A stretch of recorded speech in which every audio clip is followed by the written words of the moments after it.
দীর্ঘ এক যুগ প্রবাস শেষে সেনবাগে ফিরলেন ছাত্রদল নেতা মাসুদ। নেতাকর্মীদের উচ্ছ্বসিত সংবর্ধনা। নোয়াখালীর সেনবাগে দীর্ঘ এক যুগ প্রবাস শেষে দেশে ফিরেছেন ছাত্রদল নেতা মাসুদুর রহমান মাসুদ। মঙ্গলবার বিকেলে দক্ষিণ আফ্রিকা থেকে দেশে ফেরার পর তাকে ফুলেল শুভেচ্ছা ও উষ্ণ সংবর্ধনা জানান দলীয় নেতাকর্মী ও এলাকাবাসী। জানা যায়, বিগত আওয়ামী লীগ সরকারের আমলে দায়ের হওয়া 18টি হয়রানিমূলক ও মিথ্যা মামলার কারণে দেশ ছাড়তে বাধ্য হন মোহাম্মদপুর ইউনিয়ন ছাত্রদলের সাবেক সভাপতি মাসুদুর রহমান মাসুদ। দীর্ঘ সময় প্রবাসে কাটিয়ে অবশেষে নিজ এলাকায় ফিরে আসায় নেতাকর্মীদের মাঝে আনন্দের আবহ সৃষ্টি হয়। দেশে ফেরার খবর ছড়িয়ে পড়লে সেনবাগ উপজেলার সেবারহাট বাজারে জড়ো হন বিএনপি ও অঙ্গ সহযোগী সংগঠনের বিপুল সংখ্যক নেতাকর্মী। পরে তাকে বরণ করে নিতে মোটরসাইকেল শোভাযাত্রা বের করা হয়। শোভাযাত্রাটি বাজারের বিভিন্ন সড়ক প্রদক্ষিণ শেষে সংবর্ধনা অনুষ্ঠানে মিলিত হয়।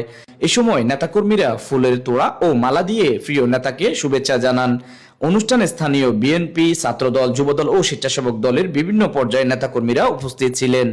সংবর্ধনা অনুষ্ঠানে আবেগঘন পরিবেশের সৃষ্টি হলে উপস্থিত নেতাকর্মীরা বলেন, দীর্ঘদিন পর প্রিয় নেতাকে ফিরে পেয়ে তারা আনন্দিত। রাজনৈতিক প্রতিহিংসার কারণে অনেক নেতাকর্মীকে দেশ ছাড়তে হয়েছিল বলেও মন্তব্য করেন তারা। ছাত্রদল নেতা মাসুদের বড় ভাই আলমগীর হোসেন বলেন, বিগত আওয়ামী লীগ সরকারের হয়রানিমূলক মিথ্যা মামলার কারণে আমাদের পরিবার চরম দুর্ভোগের শিকার হয়েছে। আমার বাবা, চাচা সহ পরিবারের একাধিক সদস্যকে দীর্ঘ কারাভোগ করতে হয়েছে।